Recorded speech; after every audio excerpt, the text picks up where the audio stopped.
Oseriez-vous simuler votre propre mort pour démasquer une trahison qui vous glacerait le sang? Bienvenue, braves gens. Avant de nous plonger dans cette histoire de tromperie, de survie et de justice, n'oubliez pas de vous abonner à la chaîne et d'aimer cette vidéo. Votre soutien est vital pour continuer à partager des récits incroyables. Le jeu macabre d'Emilia Vargas, l'histoire d'aujourd'hui, est celle d'Emilia Vargas, une femme qui, par sa propre astuce et son effort, a construit un empire de concessions de voitures de luxe au Mexique, en partant de rien. Elle avait tout, richesse, succès, et ce qu'elle croyait être un mariage rempli d'amour. Jusqu'à ce qu'un accident de voiture change tout. La première chose qu'Emilia Vargas perçut fut la douleur, une douleur sourde et lancinante qui irradiait dans tout son corps. Ses paupières lui semblaient lourdes, trop lourdes pour les ouvrir, mais son esprit commençait à s'éclaircir. Les bruits de l'hôpital filtraient, le bip constant des moniteurs, le grincement des chaussures sur les sols en linoléum, les voix chuchotées du personnel médical. Elle se souvenait de fragments. Conduire chez elle après le travail, son téléphone sonnant, Ricardo paniqué pour une urgence au bureau, puis le pont, l'instant où elle appuya sur la pédale de frein et où rien ne se passa. La sensation horrible d'accélération au lieu d'un arrêt. La barrière. La chute. Emilia essaya d'ouvrir les yeux, mais une vague de nausée l'en empêcha. Elle resta immobile, essayant de s'orienter, lorsqu'elle entendit la porte de sa chambre s'ouvrir. Comment va-t-elle aujourd'hui? La voix de Ricardo, son mari depuis 8 ans. Un soulagement l'envahit.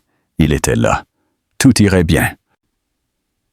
Aucun changement, Monsieur Herrera, répondit une voix féminine, probablement une infirmière. Le médecin viendra sous peu pour discuter de son état. Merci. La voix de Ricardo semblait tendue, inquiète. Emilia essaya de nouveau d'ouvrir les yeux pour signaler qu'elle était éveillée, mais son corps refusa de coopérer. Elle entendit l'infirmière partir, la porte se fermant doucement, et puis, de manière inattendue, elle entendit une seconde voix, une voix de femme familière. Elle est toujours inconsciente? La voix était basse, intime. Le docteur dit qu'elle pourrait ne jamais se réveiller. La voix de Ricardo avait complètement changé. Elle n'était plus tendue, mais presque soulagée. Alors notre plan a fonctionné à la perfection. La femme rit doucement. L'esprit d'Emilia se figea. Cette voix. Valeria, son assistante personnelle depuis 3 ans. La défaillance des freins a fonctionné mieux que prévu, dit Ricardo, sa voix maintenant décontractée, presque joyeuse. Maintenant, nous attendons juste que la nature suive son cours.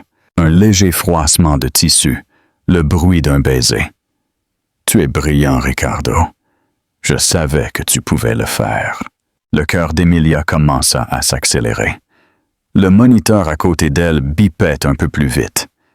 Elle se força à respirer lentement et régulièrement, terrifiée à l'idée qu'il remarque qu'elle était consciente. « Fais attention », chuchota Ricardo. Même ainsi, elle continue de causer des problèmes. « Combien de temps devons-nous attendre? » demanda Valeria, l'impatience clairement perceptible dans son ton. « Pas longtemps. J'ai déjà parlé à ses avocats. Avec elle dans cet état, en tant que son mari, j'obtiens le contrôle de tout. Les concessions, les propriétés, ses comptes, tout. Et une fois que tu auras le contrôle, insista Valeria, alors nous aurons une conversation tragique avec les médecins sur la qualité de vie et ses désirs de ne pas être maintenus en vie par des machines. La voix de Ricardo était froide, calculatrice. Emilia a toujours été très claire à ce sujet, n'est-ce pas? Quelle chance elle a eue d'avoir un mari si attentif qui se souvenait de ses désirs. Ils rirent ensemble, le son transperçant le cœur d'Emilia comme un coup physique. Je n'arrive toujours pas à croire à quel point c'était facile, dit Valeria, se déplaçant dans la pièce. Emilia pouvait entendre ses talons claquer sur le sol. Un appel à propos d'une urgence au bureau, sa précipitation vers ce vieux pont où personne ne verrait rien. Le mécanicien que j'ai payé a fait un excellent travail. La conduite de frein coupait juste assez pour céder quand elle en avait le plus besoin. Et avec sa voiture au fond de ce ravin, personne ne regardera de trop près une simple défaillance mécanique. Emilia se sentit mal. L'accident de voiture n'en était pas un du tout. Son mari avait tenté de la tuer. Il essayait toujours de la tuer. Et sa propre assistante était sa complice. « Penses-tu que quelqu'un se doute de quelque chose ?» demanda Valeria. « Qui le ferait? Tout le monde sait que nous étions le couple parfait. » Ricardo rit amèrement. Toi et moi seulement savons à quel point elle était vraiment froide et contrôlante. Toujours en train de travailler. Toujours à étendre le commerce, me traitant comme si j'étais juste un autre employé au lieu de son mari. Eh bien, tu auras bientôt tout son argent sans avoir à te soucier d'elle, roucoula Valeria. Et moi, j'obtiendrai enfin ce que je mérite après l'avoir vue se pavaner comme si elle était si spéciale.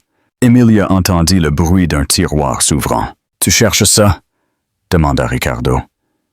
Ses boucles d'oreilles en diamant. Valeria gloussa doucement. « Celles qu'elle ne m'a jamais permis d'emprunter. Ça te dérange si... Elles sont à toi maintenant, chérie. Tout ce qui lui appartient est à toi maintenant. » Emilia sentit une présence près de son lit. Elle pouvait sentir le parfum distinctif de Valeria. « J'ai toujours su qu'elle m'irait mieux de toute façon, » dit Valeria, s'admirant vraisemblablement dans un miroir. À ce moment-là, Emilia prit une décision qui allait tout changer. Elle n'ouvrirait pas les yeux, elle ne leur ferait pas savoir qu'elle était consciente. Elle ferait semblant d'être dans le coma jusqu'à ce qu'elle puisse trouver un moyen de se protéger. Car si Ricardo découvrait qu'elle était éveillée, il trouverait sûrement un autre moyen de finir ce qu'il avait commencé. Le jour suivant, Emilia entendit la porte s'ouvrir et se fermer. Elle maintint sa respiration régulière, son corps immobile. « Bonjour, Madame Vargas. Je suis le docteur Morales. Je vais juste vérifier vos signes vitaux. » Emilia sentit des mains douces vérifier les moniteurs, ajuster quelque chose sur son bras. Elle entendit le docteur prendre des notes, sa plume grattant sur le papier. Il était seul. C'était peut-être sa seule chance. Lentement, avec précaution, Emilia ouvrit les yeux juste un peu. La lumière était aveuglante après si longtemps dans l'obscurité. « Madame Vargas !» haleta le docteur, se penchant. Emilia ouvrit complètement les yeux, regardant directement le docteur, surpris. Elle leva un doigt tremblant vers ses lèvres. « S'il vous plaît », chuchota-t-elle, sa voix rauque par le manque d'utilisation. « Ne dites à personne que je suis éveillé. » Le docteur Morales la regarda sous le choc. « Madame Vargas, c'est une merveilleuse nouvelle. Votre mari sera... » « Non. » Emilia haleta d'urgence, agrippant son poignet avec une force surprenante. « Mon mari, il m'a fait ça. Louis et mon assistante, ils ont essayé de me tuer. Je les ai entendus parler. » L'expression du docteur Morales passa de la joie à l'inquiétude. « Madame Vargas, vous avez traversé une expérience traumatisante. Parfois, les patients éprouvent de la pourose, trouvent de la confusion. Ou des conduites de frein, insista Emilia. Il a payé quelqu'un pour couper mes conduites de frein. Ils attendent que je meure pour prendre mon argent. S'il vous plaît, s'il sait que je suis éveillé, il essaiera encore. » Le docteur étudia son visage intensément. « C'est une accusation très sérieuse. Je sais, » chuchota Emilia, « mais je les ai entendus. Ils ne savaient pas que je pouvais tout entendre. S'il vous plaît, docteur Morales, j'ai besoin de temps. Du temps pour trouver comment me protéger. » Le docteur Morales regarda la porte, puis Emilia. « Si ce que vous dites est vrai, vous pourriez être en danger. » « Je sais, » dit Emilia, une larme coulant sur sa joue. « Voulez-vous m'aider? » Après un long moment, le docteur Morales hocha la tête. « Je continuerai de signaler qu'il n'y a aucun changement dans votre état. Mais, Madame Vargas, je ne peux pas maintenir cette supercherie indéfiniment. Nous devons impliquer les autorités. » Pas encore, supplia Emilia. Ricardo a des relations avec la police locale. J'ai besoin de preuves d'abord. S'il vous plaît, donnez-moi du temps. Je vais vous aider. Le docteur Morales accepta finalement. Mais seulement pour une courte période. Et si, à tout moment, je pense que vous êtes en danger imminent, je devrais agir. Merci, chuchota Emilia, fermant les yeux en entendant des pas approcher. Quand Ricardo entra dans la pièce, Emilia semblait à nouveau complètement inconsciente. Et le docteur Morales révisait calmement son dossier. « Y a-t-il un changement, docteur ?» demanda Ricardo, sa voix parfaitement calibrée pour paraître préoccupé. « Aucun changement significatif, monsieur Herrera, » répondit le docteur Morales. Et Emilia fut étonnée de la fermeté de sa voix. « Son état reste stable, mais sans changement. Je vois, » dit Ricardo, et Emilia pouvait entendre la déception qu'il essayait de masquer. « Combien de temps pensez-vous qu'elle restera ainsi? » C'est impossible à dire. Les lésions cérébrales sont imprévisibles.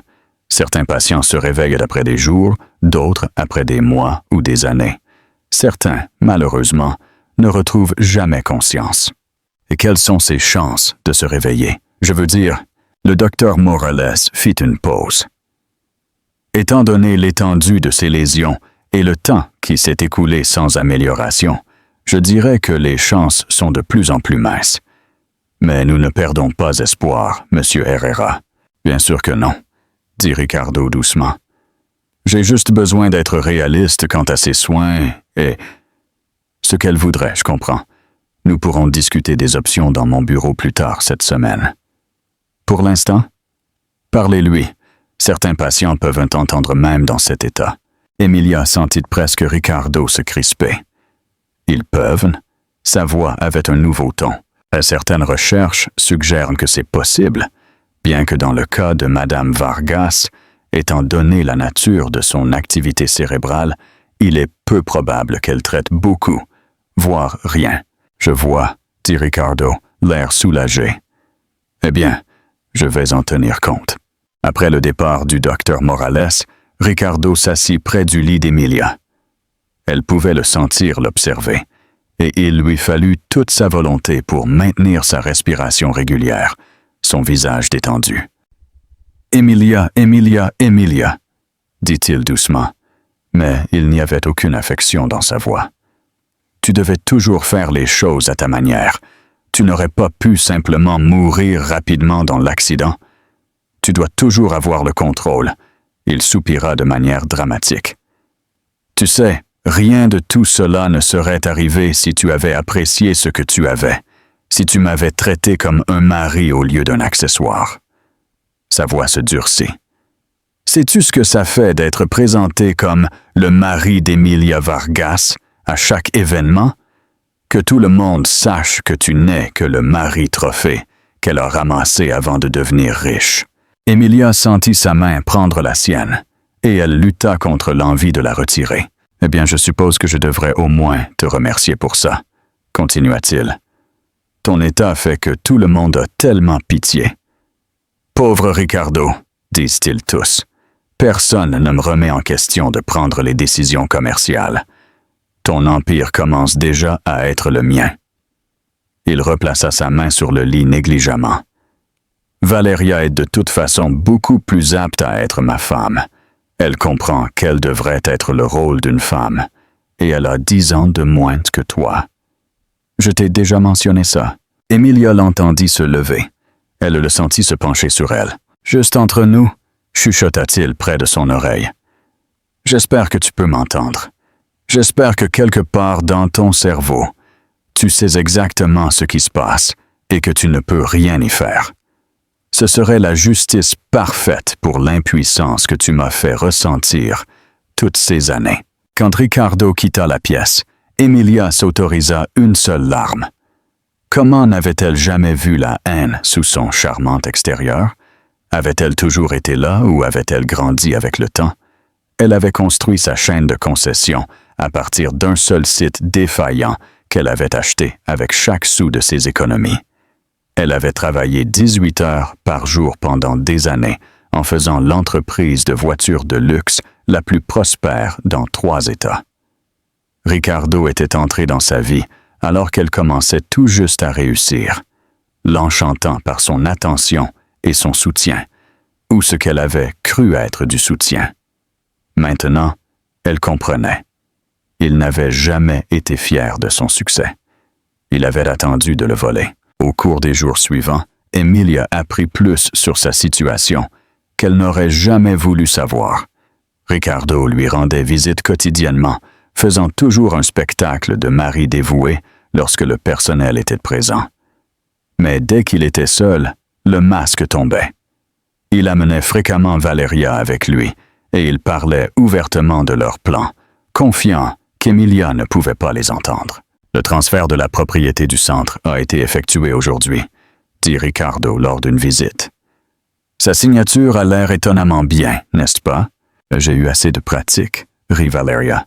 La façon dont tu la falsifies est meilleure que sa vraie signature. L'avantage de la regarder signer des documents pendant des années, répondit Ricardo avec suffisance. Le meilleur, c'est que personne ne pose de questions. Pourquoi le ferait-il? Tout le monde sait que j'ai géré les choses pendant qu'elle était indisposée. L'esprit d'Emilia s'emballa. Il était en train de falsifier sa signature, de transférer ses propriétés. Combien en avait-il déjà volé? Combien de dégâts avaient été faits? Qu'en est-il des concessions? Demanda Valeria. La principale est toujours compliquée. Ce type, David, est difficile avec certains des changements que je veux faire. Le directeur des opérations? Je croyais que tu l'avais renvoyé. Je l'ai fait, mais il continue de causer des problèmes, remettant en question l'authenticité de la documentation, suggérant que nous obtenions de secondes opinions sur l'état d'Emilia. Il est trop loyal envers elle. Ne peux-tu pas simplement le remplacer complètement? Pas encore. Il en sait trop sur la façon dont elle gérait les choses. J'ai besoin d'en apprendre davantage avant de pouvoir le mettre dehors complètement. Mais soudain, Emilia ressentit une vague d'espoir. David remettait les choses en question. David était toujours loyal.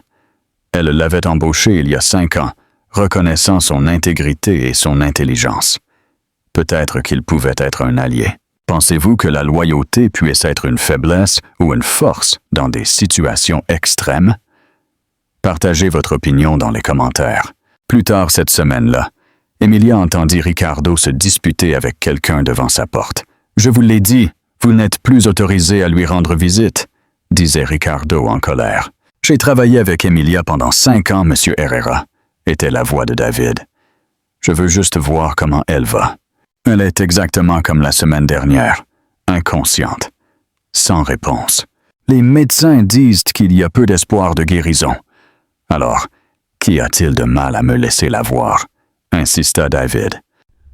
J'essaie de passer à autre chose, dit Ricardo, sa voix adoptant un ton blessé qu'Emilia reconnaissait maintenant comme complètement faux. Avoir ces anciens employés qui défilent ici rend plus difficile d'accepter ce qui se passe. 10 minutes, insista David. C'est tout ce que je demande. Bien, céda Ricardo après une pause. 10 minutes, mais c'est la dernière fois, vous comprenez? Je suis son mari. Je décide qui visite et qui ne visite pas. La porte s'ouvrit, et Emilia put sentir l'irritation de Ricardo alors qu'il laissait David entrer.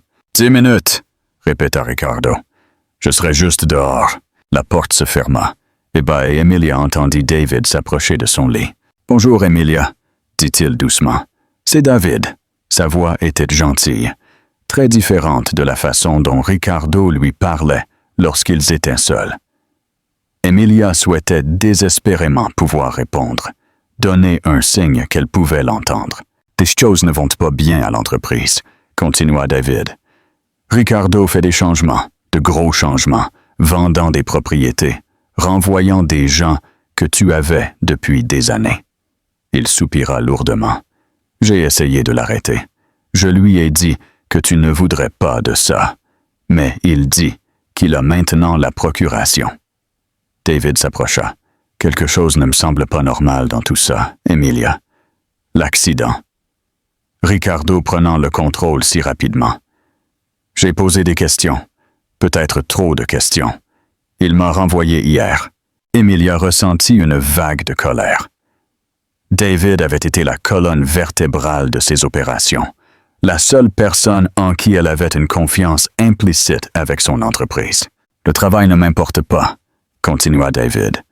Mais ce qui m'importe, c'est ce qui arrive à tout ce que tu as construit. Et sa voix baissa. Ce qui m'importe, c'est ce qui t'est arrivé. Le rapport de police de ton accident semble simplifié. Il n'y a pas de véritable enquête sur la défaillance des freins, juste une erreur mécanique. Emilia sentit une larme couler sur sa joue avant de pouvoir la contrôler. La voix de David changea. Elle devint plus alerte. « Emilia, peux-tu m'entendre? » Elle voulait tellement ouvrir les yeux, tout lui raconter. Mais et si Ricardo revenait? Et s'il l'observait d'une manière ou d'une autre? Ton rythme cardiaque vient d'augmenter, dit David, et Emilia pouvait entendre l'excitation croissante dans sa voix. Et cette larme, Emilia, si tu peux m'entendre, je vais découvrir ce qui s'est réellement passé. Je te le promets. La porte s'ouvrit brusquement. Le temps est écoulé, dit Ricardo froidement. Je disais juste au revoir, répondit David. Et Emilia pouvait entendre la nouvelle détermination dans sa voix. Eh bien, c'est fait. Ne reviens pas, David. Tu n'es plus le bienvenu ici. Après le départ de David, Ricardo s'approcha du lit d'Emilia. Employés loyaux, se moqua-t-il, ils mettent toujours leur nez là où ils ne devraient pas. Ne t'inquiète pas, chère épouse. Il ne sera pas un problème pour longtemps. Les pensées d'Emilia s'emballèrent. Elle devait trouver un moyen de communiquer avec David. Mais comment? Comment pourrait-elle communiquer sans que Ricardo ne découvre qu'elle était consciente? 2 semaines après qu'Emilia ait repris conscience pour la première fois, elle entendit une conversation qui lui glaça le sang. « J'aimerais discuter des options de fin de vie pour ma femme », disait Ricardo au Dr. Morales. Il se tenait juste à l'intérieur de sa chambre. Ricardo avait demandé une consultation privée. « Monsieur Herrera, bien que l'état de votre femme ne se soit pas amélioré, il ne s'est pas non plus détérioré, » répondit le Dr. Morales avec prudence. « Il est assez tôt pour avoir cette discussion. »« Docteur, je connais ma femme. » Emilia a toujours été très claire sur le fait de ne pas vouloir être maintenue en vie par des machines s'il n'y avait pas d'espoir de guérison. Vous avez dit vous-même que ses chances de se réveiller diminuent chaque jour qui passe. C'est généralement vrai, mais j'ai besoin de clore ce chapitre, docteur, interrompit Ricardo, sa voix se brisant avec ce qu'Emilia savait être une fausse émotion. La voir ainsi, jour après jour, me détruit, et gérer ses affaires commerciales tout en faisant face à ce fardeau émotionnel. Je tiens à peine debout. Le docteur Morales resta silencieux un instant. Monsieur Herrera, je comprends que c'est difficile, mais nous n'envisageons normalement pas de retirer le maintien en vie tant que toutes les possibilités de guérison n'ont pas été épuisées. Votre femme respire seule. Son cerveau montre de l'activité. Ce sont des signes positifs. Mais elle ne se réveille pas, insista Ricardo. Combien de temps dois-je attendre avant que nous puissions prendre cette décision? Des semaines? Des mois? Des années? Ce n'est pas ce qu'Emilia voudrait. Permettez-moi d'être clair, dit le docteur Morales avec fermeté. En tant que son médecin, je ne soutiendrai pas le retrait des soins à ce stade. Ce serait prématuré et, de la vie professionnelle, inapproprié. Je vois, dit Ricardo, sa voix se refroidissant. Peut-être devrais-je parler à l'administration de l'hôpital pour faire venir un autre médecin, pour un deuxième avis, quelqu'un qui pourrait être plus compréhensif de notre situation. C'est votre droit, répondit le docteur Morales avec rigidité. Mais je suis convaincu que tout médecin éthique vous donnerait la même réponse à ce stade. Nous verrons bien, dit Ricardo. Merci pour votre temps, docteur. Après le départ du docteur Morales, Ricardo s'approcha du lit d'Emilia. Tu as toujours inspiré une loyauté si mal placée, murmura-t-il. D'abord David, maintenant ce docteur. Mais peu importe. Je trouverai quelqu'un de plus coopératif, quelqu'un qui comprendra que parfois, laisser partir est l'option la plus aimable. Emilia sentit la terreur grandir en elle. Ricardo essayait activement de faire retirer son maintien en vie. Il ne se contentait plus d'attendre que la nature suive son cours. Il la voulait morte. Et bientôt, plus tard cette nuit-là, alors que la pièce était silencieuse et qu'Emilia était seule, la porte s'ouvrit doucement. Des pas légers s'approchèrent de son lit. « Madame Vargas, c'est Sarah, votre infirmière de nuit. » Emilia resta parfaitement immobile, maintenant son apparence de coma. « Je vérifie juste vos signes vitaux, » continua Sarah, ajustant quelque chose sur les moniteurs. Puis, sa voix baissa à un chuchotement. « Le docteur Morales m'a demandé de vous surveiller particulièrement, de lui faire savoir si quelque chose d'inhabituel se produit avec les visites de votre mari. » Emilia sentit son pouls s'accélérer légèrement. « Votre rythme cardiaque vient d'augmenter, » nota Sarah.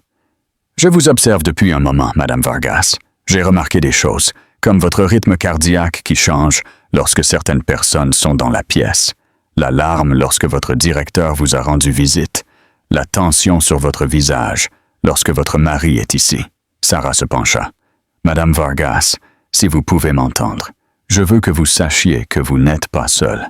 Le docteur Morales a des préoccupations, et moi aussi. Si vous pouvez m'entendre, si vous êtes là, clignez des yeux. » Emilia hésita. Pouvait-elle faire confiance à cette infirmière? Était-ce un piège tendu par Ricardo? « Votre mari n'est pas là, » la rassura Sarah, comme si elle lisait dans ses pensées. « Il n'y a que vous et moi. Si vous pouvez m'entendre, s'il vous plaît, donnez-moi un signe. » Faisant un acte de foi, Emilia ouvrit lentement les yeux. Sarah haleta doucement. Ses yeux s'écarquillèrent. « Vous êtes consciente, » chuchota-t-elle. « S'il vous plaît, » haleta Emilia, sa voix faible par le manque d'utilisation. « Il ne doit pas le savoir. »« Votre mari ?» Emilia hocha légèrement la tête. « Il m'a fait ça, l'accident. Il veut ma mort. » Sarah semblait abasourdie. Le docteur Morales se doutait que quelque chose n'allait pas. Mais ça... « Là, il essaie de me faire retirer le maintien en vie, » chuchota Emilia urgemment. « Il vole tout ce que je possède. S'il vous plaît, j'ai besoin d'aide. »« Je vais le dire au docteur Morales immédiatement, » dit Sarah. « Nous devrions contacter la police. »« Non, » interrompit Emilia. « Pas encore. Ricardo a des amis au département. J'ai besoin de preuves d'abord, des preuves de ce qu'il a fait. »« Comment puis-je aider ?» demanda Sarah sans hésiter. « Aidez-moi à rester en vie, » supplia Emilia. « Et aidez-moi à trouver un moyen de communiquer avec David, mon ancien directeur des opérations. Il se doute déjà de quelque chose. Il pourrait trouver des preuves de ce que Ricardo a fait. » Sarah hocha la tête. « Je peux faire ça. Et j'ai autre chose qui pourrait vous intéresser. Il y a un homme qui est venu à l'hôpital pour vous. La sécurité continue de le refuser, car il n'est pas sur votre liste de visiteurs approuvés. » « Un homme? Qui? » « Il dit qu'il s'appelle Marcos. Il dit qu'il était là quand votre voiture est sortie du pont. Qu'il vous a sorti avant que la voiture n'explose.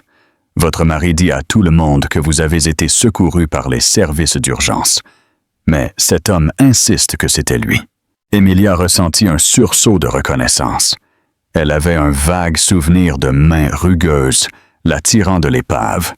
Un visage barbeux se penchant sur elle, lui disant de tenir bon. « Trouvez-le, » chuchota Emilia. « Je le ferai, » promit Sarah. « Et en attendant, je vais vous aider à reprendre des forces quand personne n'est là. Si votre mari prépare ce que vous dites, vous devrez être prête. » Pour la première fois, depuis qu'elle s'était réveillée de son cauchemar, Emilia ressentit une lueur d'espoir. Elle n'était plus seule. Elle avait des alliés. Maintenant, elle n'avait plus qu'à rester en vie assez longtemps pour exposer la vérité. Le lendemain matin, alors qu'Emilia était seule, Sarah se glissa dans sa chambre, portant un petit sac de sport. « Bonjour », chuchota-t-elle, vérifiant que la porte était bien fermée. « J'ai apporté des choses pour t'aider avec ta physiothérapie. » Emilia ouvrit les yeux, toujours émerveillée par la simple liberté de pouvoir le faire quand c'était sûr. « Des nouvelles de Marcos? »« Je l'ai trouvé », confirma Sarah, sortant de petits poids à main et des bandes de résistance de son sac. « Il vit sous le pont où ton accident a eu lieu. Il semble se sentir responsable de toi d'une certaine manière. Comment l'as-tu trouvé? » « J'ai demandé au refuge où je fais du bénévolat le week-end. Il vient parfois y manger. » Sarah aida Emilia à s'asseoir légèrement, soutenant son dos. « Il a accepté de me rencontrer après mon service aujourd'hui. Je le ferai venir ici demain soir quand l'étage sera calme. »« Merci, » dit Emilia sincèrement. « Qu'en est-il de David? » « C'est plus compliqué. Ton mari a spécifiquement demandé à la sécurité de ne pas le laisser entrer dans le bâtiment, mais j'ai aussi une idée à ce sujet. » Sarah montra à Emilia comment saisir l'un des petits poids. « Travaillons d'abord sur la force de ta main. Tu as perdu du tonus musculaire à force d'être immobile. » Pendant qu'elle faisait des exercices doux, Sarah expliqua son plan. « J'ai une amie qui travaille dans ta concession principale. Je peux lui faire passer un message à David. S'il peut me rencontrer loin de l'hôpital, nous pouvons trouver un moyen pour qu'il te voie sans que ton mari le sache. » Emilia grimace de douleur à cause de ses muscles atrophiés, mais continua. « Ricardo devient plus agressif avec le retrait de ton maintien en vie. Il cherche un médecin différent pour l'approuver. Le docteur Morales se bat contre ça, » assura Sarah. « Il documente chaque signe positif de ton état pour monter un dossier contre le retrait des soins. » Mais quoi?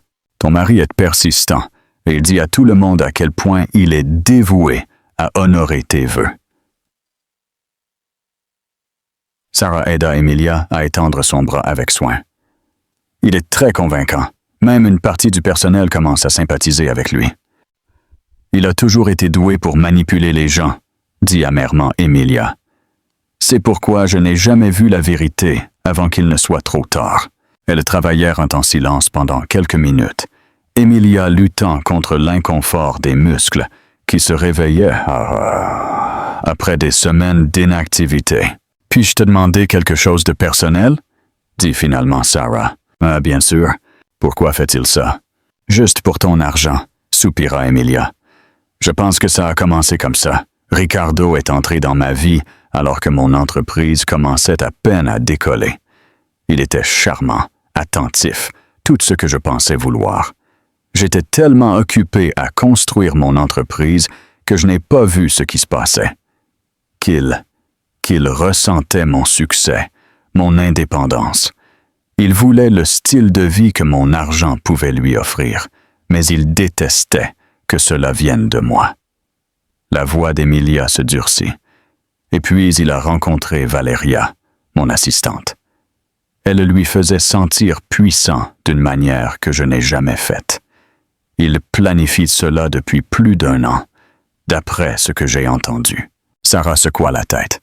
C'est difficile d'imaginer vivre avec quelqu'un qui pourrait faire ça. Le pire, c'est que je ne l'ai jamais vu venir.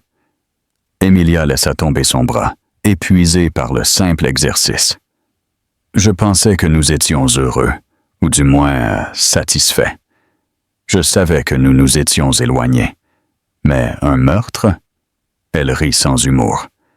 Je n'ai jamais soupçonné qu'il me haïssait assez pour vouloir me tuer. Nous l'arrêterons, promit Sarah, aidant Emilia à se rallonger.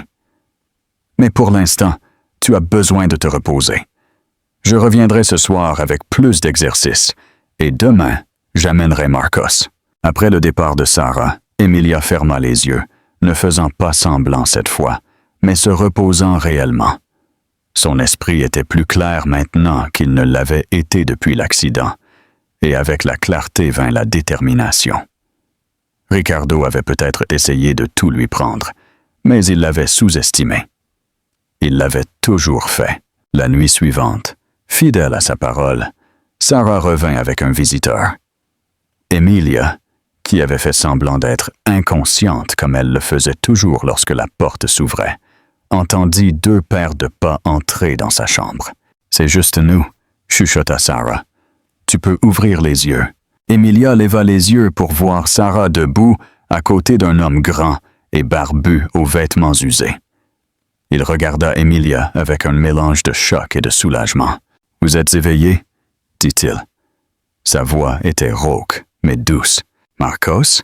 dit Emilia, le reconnaissant de ses souvenirs fragmentés. « Vous m'avez sorti de la voiture. » Il hocha la tête, se déplaçant maladroitement aux côtés de son lit. « Je ne pensais pas que vous vous en souviendriez. »« Pas clairement, » admit Emilia. « Mais je me souviens de quelqu'un me disant de tenir bon. C'était vous, n'est-ce pas? » Marcos était mal à l'aise, clairement pas habitué à être le centre de l'attention. Je vivais sous ce pont. J'ai entendu le choc. J'ai vu votre voiture tomber. Quand je suis arrivé là, l'eau la remplissait déjà. « Vous m'avez sauvé la vie ?» dit Emilia doucement. Marcos haussa les épaules. « Ça ne sert pas à grand-chose si votre mari essaie de finir le travail. » Emilia échangea un regard avec Sarah. « Vous êtes au courant? » « Je l'ai observé, » dit simplement Marcos. Quelque chose ne me semblait pas normal dès le début. La façon dont il a agi sur les lieux de l'accident, ce n'était pas juste. « Que voulez-vous dire? » demanda Emilia, s'asseyant plus droite. Quand les ambulanciers sont arrivés, il était, je ne sais pas comme un homme dont la femme venait de faillir mourir. Il demandait votre état, bien sûr, mais c'était comme s'il cochait des cases. Et puis, plus tard, je l'ai vu à votre concession. Ma concession?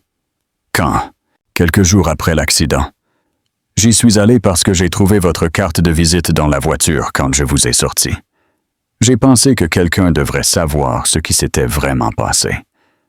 Mais quand je suis arrivé, je l'ai vu sur le parking avec cette femme. Valeria, compléta Emilia. Oui, elle.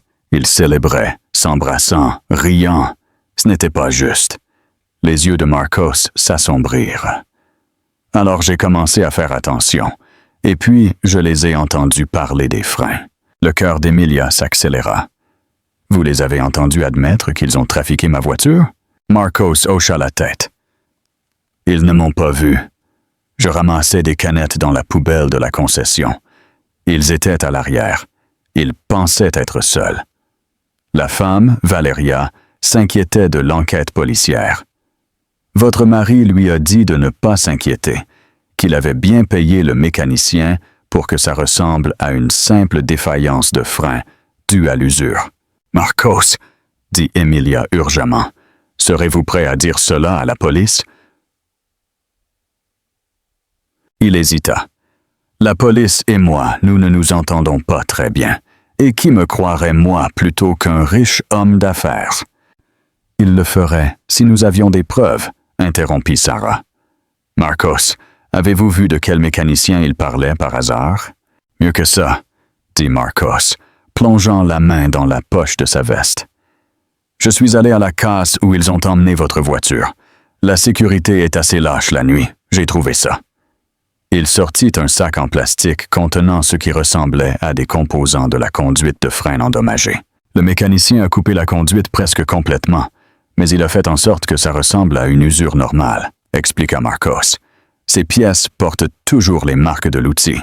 Un expert légiste pourrait prouver que ce n'était pas une défaillance accidentelle.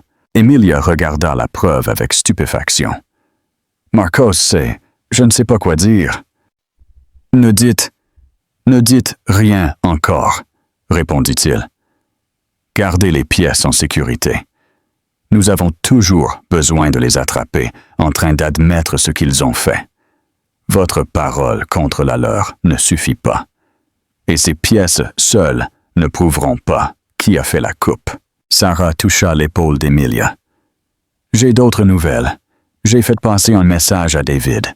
Il va me rencontrer demain au café d'en face. Je lui ai dit que c'était à propos de toi, mais je ne lui ai pas encore tout expliqué. Bien, dit Emilia, son esprit s'emballant de possibilités. Nous devons faire attention à ce que nous partageons et avec qui. Ricardo a falsifié ma signature sur des documents.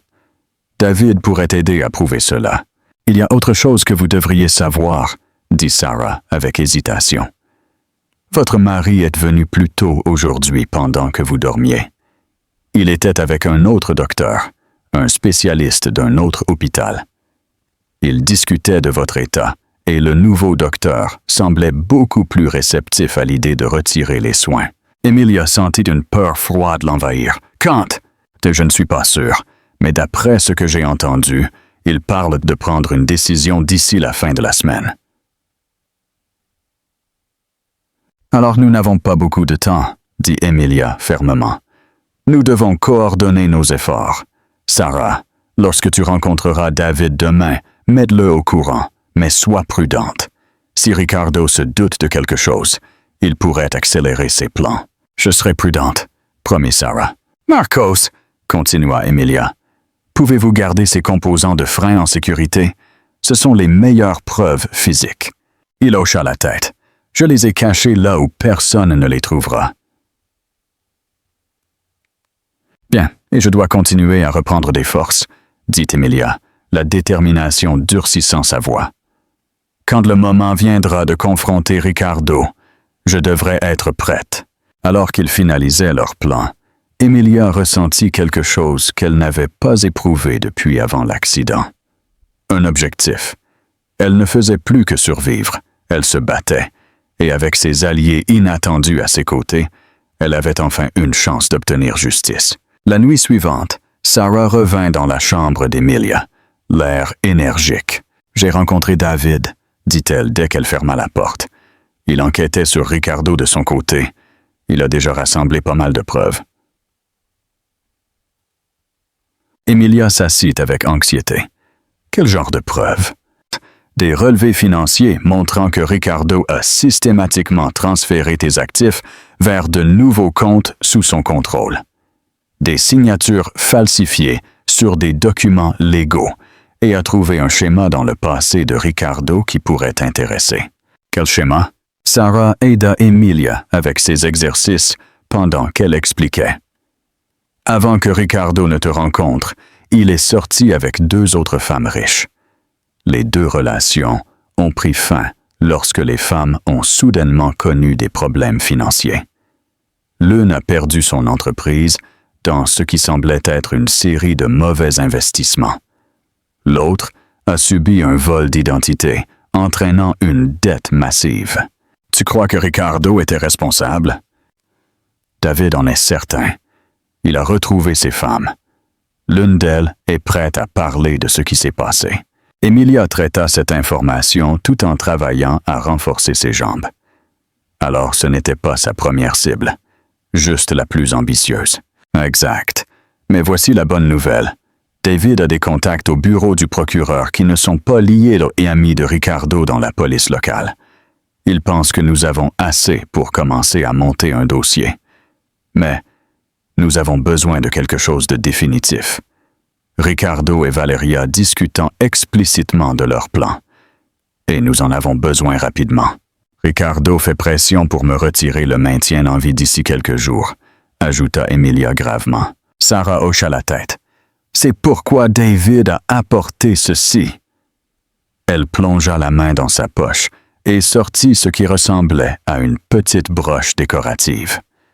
C'est un appareil d'enregistrement.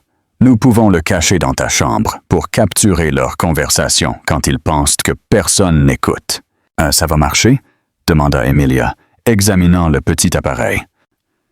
David dit qu'il a une excellente qualité audio et qu'il peut enregistrer pendant des heures. Le défi est de le cacher quelque part où Ricardo ne le remarquera pas, mais où il pourra toujours capter leur voix clairement.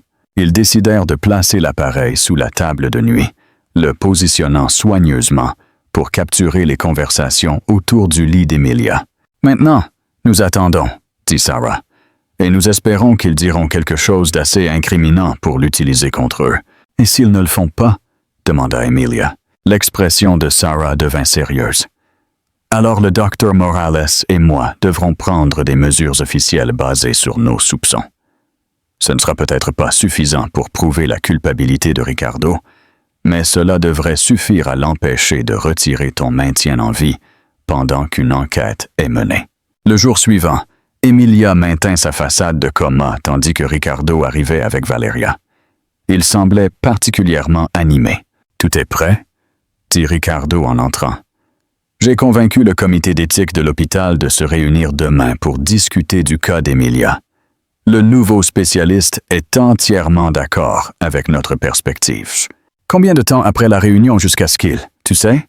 demanda Valeria. « Si tout se passe comme prévu, il pourrait retirer le maintien en vie dès après-demain. » Ricardo semblait satisfait de lui-même.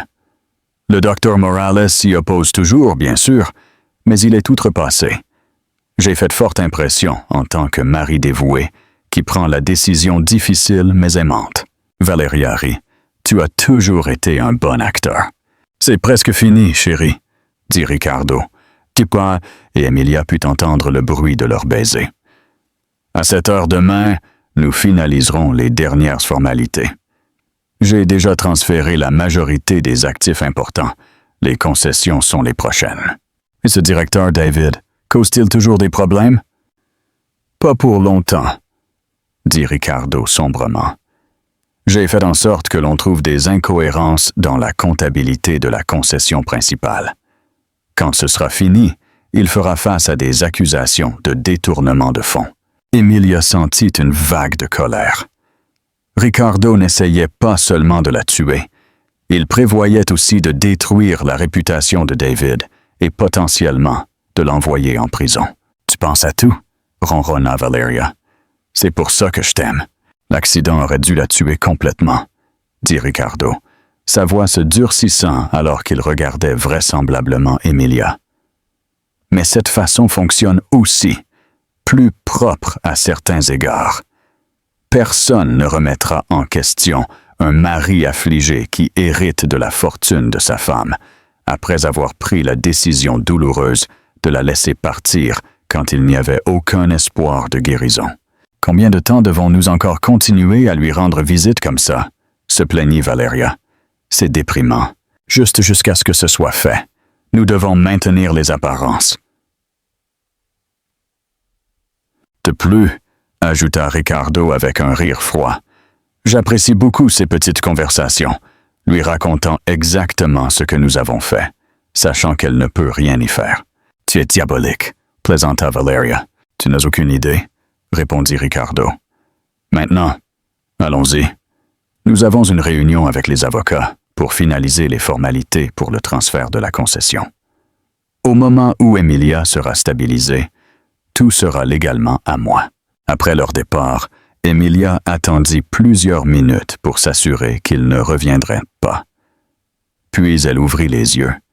L'appareil d'enregistrement avait tout capturé.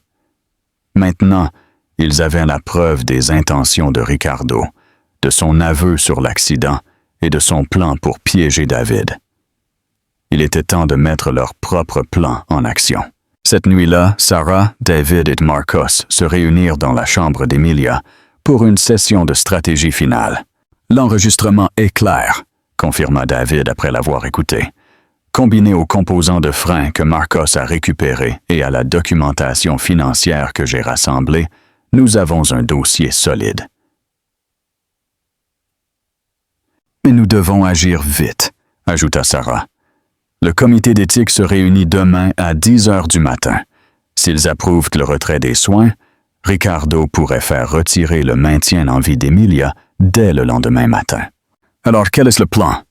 demanda Marcos, les regardant tous. Emilia s'assit plus droite dans son lit, plus forte maintenant, après des jours de physiothérapie secrète. Ricardo et Valeria viendront demain après-midi pour rencontrer l'avocat ici à l'hôpital. Il prévoit de finaliser les formalités pour transférer mes concessions. C'est notre chance. J'ai parlé à la détective Rivera du bureau du procureur, dit David en hochant de la tête.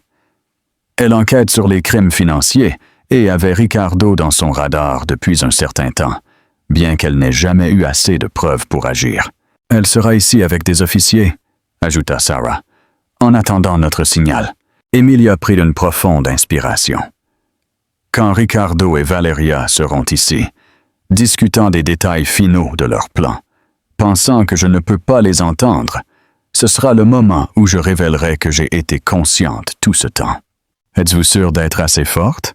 demanda Sarah avec inquiétude. « Je dois l'être, » dit Emilia fermement. « Ricardo a besoin de me voir éveillée, de savoir que j'ai tout entendu, que je sais exactement ce qu'il a fait. C'est risqué, » avertit Marcos. « Il pourrait devenir violent quand il réalisera que vous avez fait semblant. » « C'est pourquoi vous serez tous les deux proches, » dit Emilia. « Et c'est pourquoi la détective Rivera et ses officiers seront juste à l'extérieur. » Ils finalisèrent les détails de leur plan, chaque personne connaissant son rôle. Alors que ses alliés partaient se reposer un peu avant la confrontation, Emilia se rallongea dans son lit, son esprit s'emballant. Demain allait tout changer. Soit elle retrouverait sa vie et la justice serait rendue, soit Ricardo trouverait un moyen de la faire taire définitivement. De toute façon, la mascarade prendrait enfin fin. Le lendemain matin, se leva avec une énergie tendue. Emilia suivit sa routine habituelle de faire semblant d'être inconsciente pendant le changement de corps et les rondes du matin.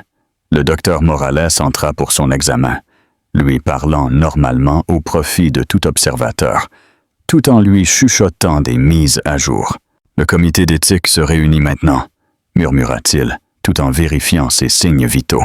« J'ai présenté toutes les preuves médicales contre le retrait des soins, mais le nouveau spécialiste de Ricardo est assez persuasif, et Ricardo lui-même a fait un grand numéro sur la façon dont il honorait vos vœux. » Emilia serra légèrement sa main en signe de reconnaissance.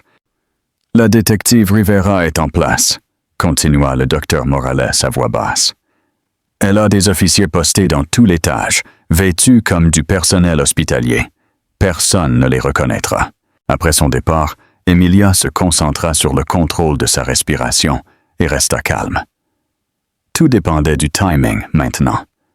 Sarah l'avait aidé à appliquer une quantité minimale de maquillage plus tôt ce matin-là, juste assez pour lui donner un peu de couleur, mais pas assez pour que Ricardo le remarque. L'appareil d'enregistrement était en place, avec une nouvelle batterie pour s'assurer qu'il capte tout. Vers midi, Sarah se glissa pour donner à Emilia une mise à jour. « Le comité d'éthique a approuvé le retrait des soins, » dit-elle gravement. « Ils l'ont programmé pour demain matin, à 9 heures. » Emilia ressentit un frisson. « Alors c'est notre seule chance. Ricardo et Valeria viendront à 14 heures avec l'avocat. David et Marcos sont déjà en position. La détective Rivera a examiné toutes nos preuves et était prête à procéder à des arrestations sur la base de ce qu'elle a déjà. Mais l'enregistrement que nous obtiendrons aujourd'hui scellera le dossier. » Sarah aida Emilia à s'asseoir et à s'étirer, travaillant à travers sa routine d'exercice désormais familière, conçue pour la préparer à ce qui l'attendait.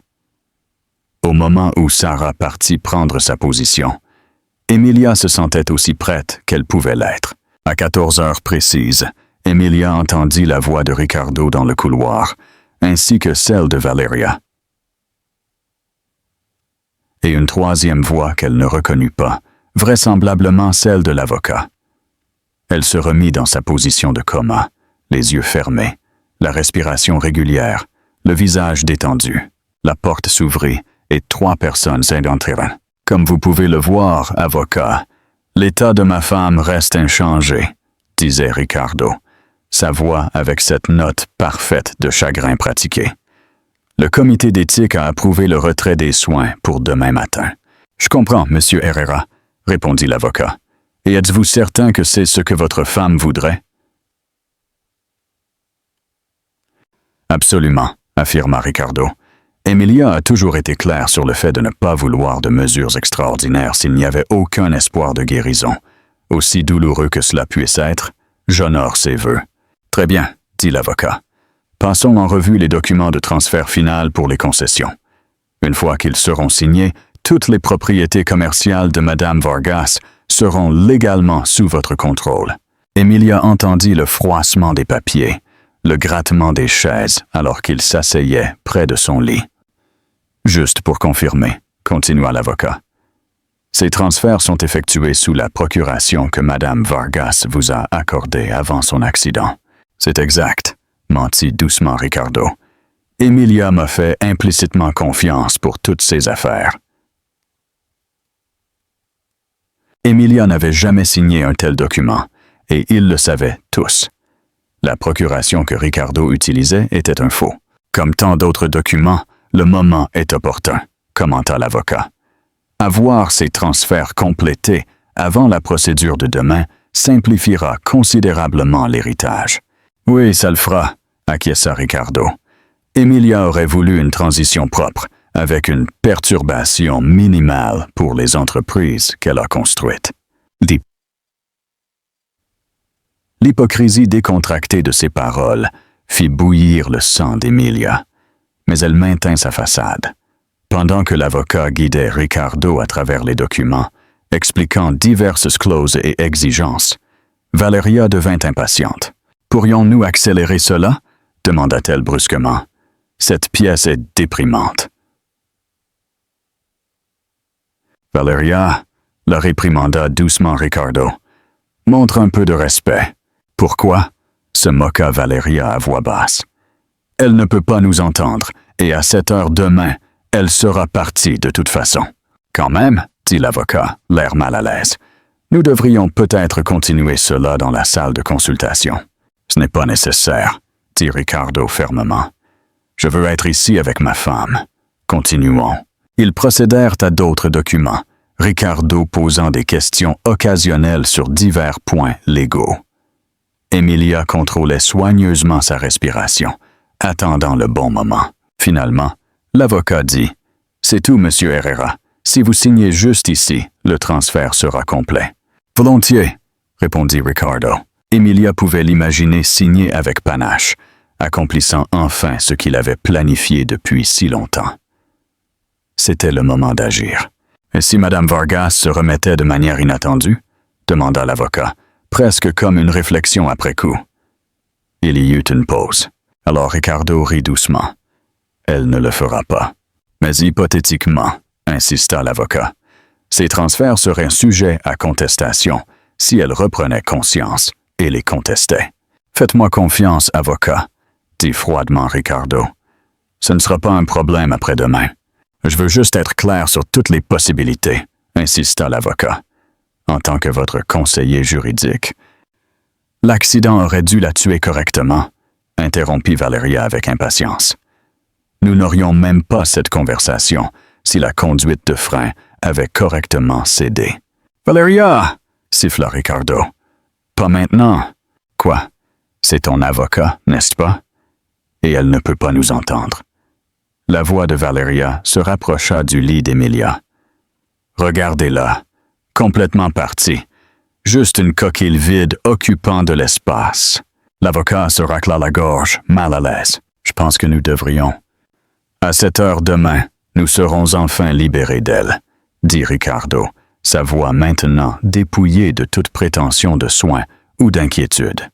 « Le ventilateur est débranché à 9 heures du matin, et c'est tout. Les médecins disent que ça ne devrait pas prendre longtemps après ça. » Emilia en avait assez entendu. C'était l'heure. Lentement, délibérément, elle ouvrit les yeux. La pièce se mit au point. Ricardo et Valeria se tenaient près du pied de son lit. L'avocat ramassait des papiers près de la fenêtre. Tous les trois lui tournaient le dos. Emilia se redressa légèrement et dit d'une voix claire et ferme. « Je ne voudrais pas du tout de ça, Ricardo. » L'effet fut instantané. L'avocat laissa tomber ses papiers. Valeria cria. Ricardo se retourna lentement, son visage se décolorant, alors qu'il regardait sa femme bien consciente. « Emilia, » chuchota-t-il, le choc et l'horreur se mêlant dans son expression. « Surprise ?» dit Emilia, sa voix plus forte que même elle ne l'avait espéré. « J'ai été éveillé pendant des semaines. »« C'est impossible » bégaya Ricardo. « Les médecins ont dit... » Ils ont dit ce que je leur ai demandé de dire, interrompit Emilia. Après vous avoir entendu, toi et Valeria, célébrer votre plan réussi, le jour où j'ai repris conscience. Valeria recula vers la porte. Elle est confuse, lésion cérébrale, elle ne sait pas ce qu'elle dit. Je sais exactement ce que je dis, rétorqua Emilia. Je sais que tu as trafiqué mes freins. Je sais que tu as falsifié ma signature et volé mes actifs. Et je sais que tu prévoyais de finir le travail demain en retirant mon maintien en vie. Ricardo sembla se ressaisir, son choc cédant la place au calcul. Emilia, chérie, tu as traversé une expérience traumatisante. Ton esprit te joue des tours. Épargne-moi ça, Ricardo, interrompit Emilia. J'ai tout entendu. Chaque conversation, chaque plan, chaque commentaire cruel que tu as fait à mon chevet, en pensant que je ne pouvais pas t'entendre. L'avocat se dirigea vers la porte. Je devrais m'en aller. C'est clairement une affaire privée. Restez là, ordonna une nouvelle voix alors que la porte s'ouvrait. La détective Rivera entra, flanquée de 2 officiers en uniforme. Personne ne part encore. Les yeux de Ricardo passèrent d'Emilia à la détective. Qu'est-ce que c'est? Hey, Ricardo Herrera, dit formellement la détective Rivera. Vous êtes en état d'arrestation pour tentative de meurtre, fraude et conspiration. C'est ridicule, protesta Ricardo, son charme revenant instantanément. Ma femme vient de se réveiller d'un coma. Elle est confuse, désorientée, quoi qu'elle croie avoir entendu. Nous n'avons pas besoin de son témoignage, interrompit la détective, bien que cela aidera certainement. Elle leva un petit appareil. Nous avons des enregistrements de vos conversations dans cette pièce, des conversations très incriminantes. Vous ne pouvez pas enregistrer les gens à leur insu, argumenta Ricardo. C'est illégal. Tout enregistrement serait inadmissible. En fait, dit David en entrant dans la pièce avec Sarah et Marcos derrière lui, dans cet état, seule une partie doit donner son consentement pour un enregistrement. Emilia a consenti. Et nous avons plus que de simples enregistrements, ajouta Marcos, s'avançant avec le sac en plastique contenant les composants de frein. Des preuves physiques de la manipulation de sa voiture. Valeria tenta soudainement de s'échapper par la porte, bousculant l'un des officiers, mais fut rapidement arrêtée dans le couloir. La façade de Ricardo se fissura finalement, son visage déformé par la rage, alors qu'il regardait Emilia. Salope stupide, tu ne pouvais pas simplement mourir, n'est-ce pas? Tu dois toujours avoir le contrôle. Tu dois toujours gagner. Officier, la détective Rivera hocha la tête, et la police se déplaça pour menotter Ricardo. Alors qu'on l'emmenait, Ricardo se tourna vers Emilia, ses yeux brûlants de haine. « Tu crois que c'est fini? Tu n'as rien. Je sortirai sous caution ce soir. » Emilia le fixa. « J'ai tout entendu, Ricardo. Chaque plan, chaque mensonge. Et maintenant, tout le monde va l'entendre aussi. » Après que Ricardo et Valeria aient été emmenés, la pièce devint silencieuse. L'avocat resta maladroitement près de la fenêtre, s'accrochant à sa yodamite. « Madame Vargas, je n'avais aucune idée. On m'a dit que la procuration était légitime. Épargnez-moi, dit David sèchement. Le procureur voudra vous parler de votre rôle dans tout ça. » Alors que l'avocate était escortée, Emilia s'autorisa enfin à se détendre contre les oreillers. C'était fini. Après des semaines à faire semblant, à rester complètement immobile pendant que son mari complotait sa mort, elle était enfin libre. Sarah se précipita à son chevet, vérifiant ses signes vitaux. « Tu vas bien? » Ça a dû être incroyablement stressant. Emilia hocha la tête, soudain épuisée. « Ça en valait la peine. Merci à vous tous. Je n'aurais pas survécu sans votre aide. »« Et maintenant? » demanda Marcos, mettant ses mains dans ses poches maladroitement. « Maintenant, » dit Emilia avec détermination. « Je récupère ce qui m'appartient et je construis quelque chose de mieux. » 3 semaines plus tard, Emilia se tenait à l'entrée de sa concession principale, appuyée sur une canne, mais debout avec fierté. Le bâtiment avait l'air différent d'une certaine manière, plus lumineux, plein de possibilités. « Prête? » demanda David, debout à ses côtés. Emilia prit une profonde inspiration et hocha la tête. Plus que prête. Alors qu'il franchissait les portes principales, les employés arrêtèrent ce qu'ils faisaient, se tournant pour regarder avec étonnement. La nouvelle de la guérison d'Emilia et de l'arrestation de Ricardo s'était répandue, mais peu l'avaient vue en personne depuis avant l'accident. « Madame Vargas », halta l'une des réceptionnistes, se précipitant. « Nous n'avions aucune idée que vous viendriez aujourd'hui. J'ai pensé qu'il était temps, » dit Emilia avec un sourire. « Temps de rentrer à la maison, Am. » La nouvelle de son arrivée se répandit rapidement dans le bâtiment.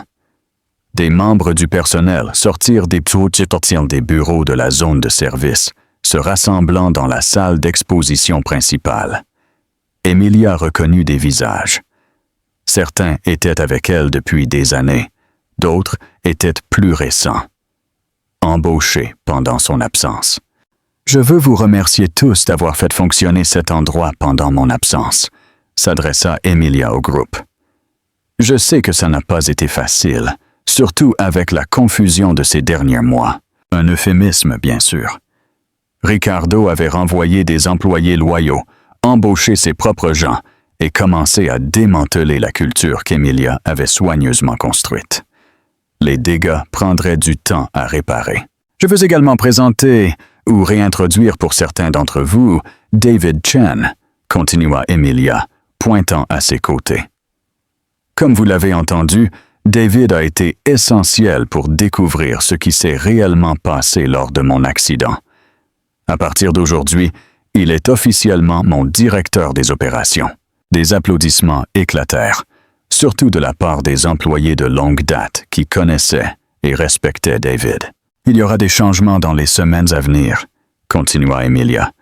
Une restructuration nécessaire, mais je veux que tout le monde sache que cette entreprise est de nouveau entre mes mains. Et ensemble, nous la rendrons plus forte qu'avant. Après la réunion impromptue, Emilia s'installa dans son bureau, maintenant débarrassée des affaires de Ricardo, avec David pour discuter des prochaines étapes. Les comptables légistes ont retracé la majorité des actifs que Ricardo a transférés, rapporta David. Nous devrions pouvoir récupérer environ 80% de ce qu'il a pris. C'est mieux que ce que j'espérais, admit Emilia. Et la situation juridique? Le procureur monte un dossier solide. Ricardo et Valeria se sont vus refuser la caution. Le risque de fuite était trop élevé, et les accusations de tentative de meurtre sont graves. Le témoignage de Marcos sur la manipulation des freins est crucial, et les enregistrements de votre chambre d'hôpital sont accablants. Emilia hocha la tête, regardant par la fenêtre la salle d'exposition. « Et Marcos? Comment se porte-t-il avec le nouveau travail? » David sourit. « Étonnamment bien. Il a commencé au département de nettoyage, mais il a montré une aptitude pour le travail mécanique. Le chef de service veut le muter au changement d'huile et à l'entretien de base. Assurez-vous qu'il reçoive toute la formation dont il a besoin, » dit Emilia. « Après ce qu'il a fait pour moi, trouver ses pièces de frein, risquer sa sécurité. Je lui dois une vraie chance. »« C'est déjà arrangé, » assura David. « Et Sarah a appelé. Elle voulait savoir si tu venais toujours dîner vendredi. » Emilia sourit.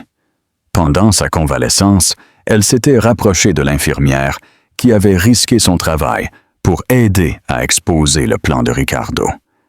Leur amitié avait été inattendue mais précieuse, l'un des rares résultats positifs de toute cette terrible épreuve.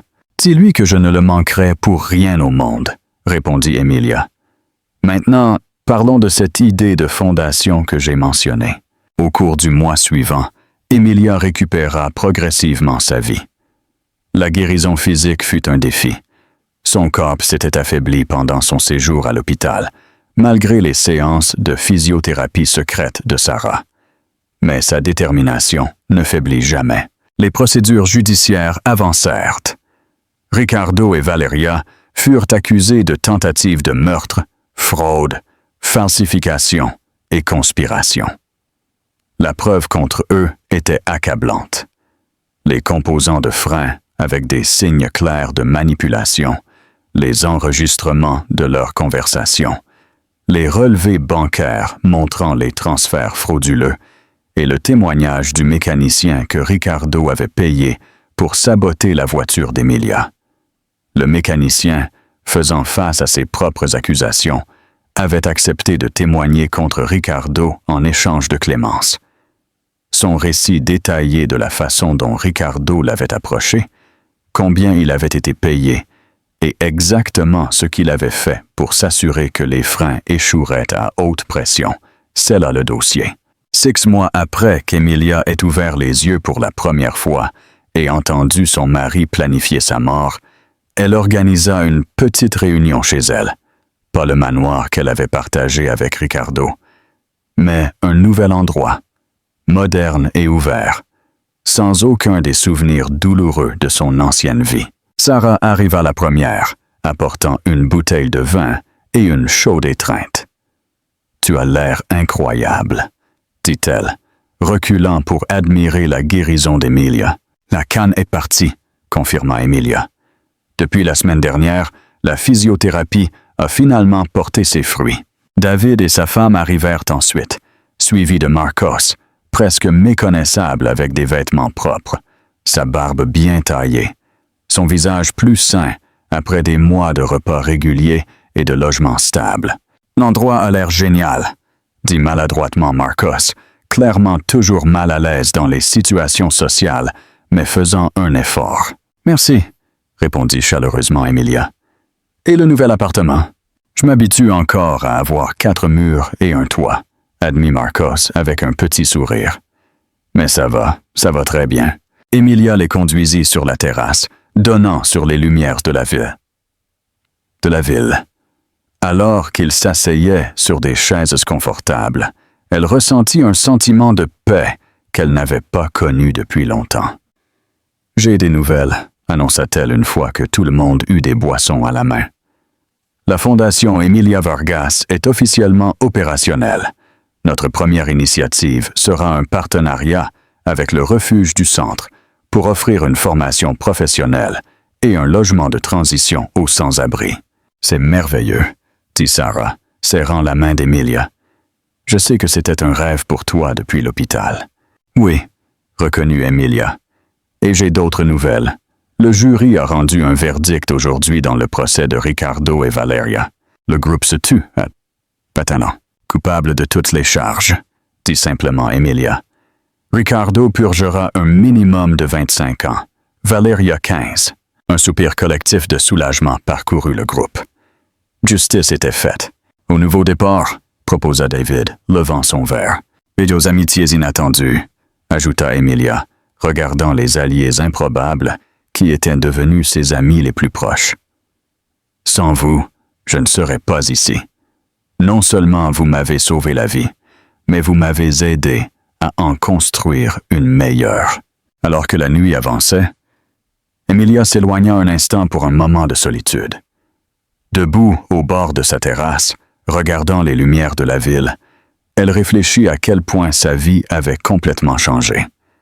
Elle avait perdu son mariage, découvert une trahison terrible et affronté la mort. Mais dans le processus, elle avait trouvé quelque chose de bien plus précieux. Des gens qui la soutenaient, non pas pour ce qu'elle pouvait leur donner, mais pour qui elle était vraiment. Sarah la rejoignit à la balustrade. « Un sou pour tes pensées ?» Emilia sourit. « Je pensais juste à la manière étrange dont la vie fonctionne. Ricardo pensait qu'il me prenait tout. Mon entreprise, ma richesse, ma vie. Mais en essayant de me détruire, il m'a en fait donné quelque chose d'inestimable. »« Qu'est-ce que c'est ?» demanda Sarah. « La clarté, » répondit Emilia, « sur ce qui compte, et qui compte. » Elle regarda Sarah, leurs yeux se rencontrant avec une compréhension tacite. L'amitié qui avait commencé dans cette chambre d'hôpital avait grandi pour devenir quelque chose de plus profond, de plus significatif que ce que l'une ou l'autre n'avait jamais anticipé. « Je revivrai tout ça, » dit doucement Emilia, « si cela signifiait arriver ici. » Le lendemain matin, Emilia se rendit à l'hôpital pour un dernier contrôle. Alors qu'elle marchait dans les couloirs où elle avait été confinée, elle ressentit un étrange sentiment de gratitude. Cet endroit avait été sa prison, mais aussi là où elle avait trouvé la force de riposter. Le docteur Morales la salua avec un sourire chaleureux. « Emilia, c'est bon de vous voir debout et active. Comment vous sentez-vous? »« Mieux que je ne l'ai été depuis des années, » répondit sincèrement Emilia. « Et s'il vous plaît, appelez-moi Emilia. » Après un examen approfondi, le docteur Morales la déclara complètement rétablie. « Physiquement, vous êtes en excellente santé, et mentalement. Eh bien, vous avez fait preuve d'une résilience remarquable. J'ai été aidée, » reconnut Emilia. « De bonnes personnes qui m'ont soutenue quand j'en avais le plus besoin. » Alors qu'Emilia se préparait à partir, le docteur Morales hésita. « Vous savez, en toutes mes années de pratique, je n'ai jamais rien vu de tel que votre cas. La femme qui a dû faire semblant d'être dans le coma pour sauver sa propre vie. » Emilia sourit. « Parfois, faire le mort est la seule façon de commencer vraiment à vivre. » Plus tard dans la journée, Emilia quitta l'hôpital pour la dernière fois, Sarah à ses côtés. Alors qu'elle tournait sur la route principale, Emilia sentit le dernier poids se soulever de ses épaules. « Où allons-nous? » demanda Sarah. « En avant, » répondit simplement Emilia. « Juste en avant. Nous espérons que vous avez apprécié cette histoire de trahison, de résilience et de justice. Veuillez prendre un moment pour aimer cette vidéo et vous abonner à notre chaîne. Votre soutien nous aide à donner vie à plus d'histoires incroyables. Qu'auriez-vous fait à la place d'Emilia? Auriez-vous eu le courage de faire semblant d'être inconsciente pendant que votre conjoint complotait contre vous? Faites-le nous savoir dans les commentaires ci-dessous. N'oubliez pas d'activer la cloche de notification pour ne pas manquer nos mises en ligne quotidiennes. Parfois, la plus grande force se trouve dans nos moments les plus sombres, et les alliés les plus inattendus peuvent changer nos vies pour toujours. À la prochaine fois.